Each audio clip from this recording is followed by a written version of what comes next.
ছয় দফা দাবিকে সামনে রেখে কোচবিহার ইরিগেশন ডিভিশনে স্মারকলিপি প্রদান করল সিপিআইএম খাগড়াবাড়ি এরিয়া কমিটি। মঙ্গলবার সংগঠনের সদস্যরা মিছিল করে এসে ইরিগেশন ভবনের সামনে বিক্ষোভ দেখায়। এরপর তাদের দাবিপত্র জমা করেছেন।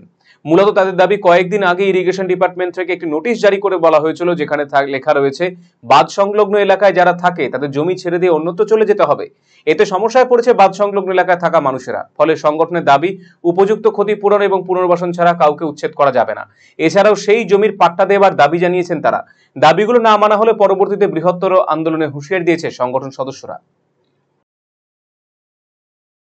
উদ্বাস্তু দিশেহারা মানুষের পাশে দাঁড়াতে যে ইরিগেশন দপ্তর থেকে যে একটা ফরমান জারি করছে, এই মানুষ দশকের পর দশক দিন যাবৎ এখানে বছরের পর বছর এখানে বসবাস করে, তাদের কাছে ফরমান জারি করছে 15 দিনের মধ্যে, নোটিশ পাওয়ার 15 দিনের মধ্যে আপনাদের এখান থেকে উচ্ছেদ করা হবে।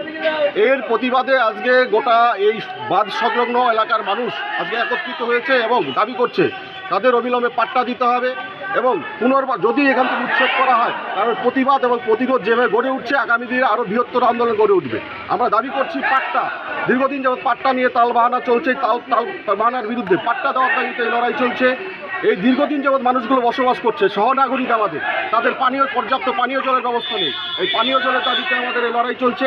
এই লড়াইকে আরও ঐক্যবদ্ধ করার জন্য আজকের আমাদের এই প্রাথমিকভাবে যে ডেপুটেশন আমরা সংগঠিত করছি, আগামী দিনে এখানকার যে এসডিও সাহেব আছেন উনি যদি আমাদের দাবি সহ না মানে, তার আগামী দিনে আমরা বৃহত্তর আন্দোলনের পথে যাব।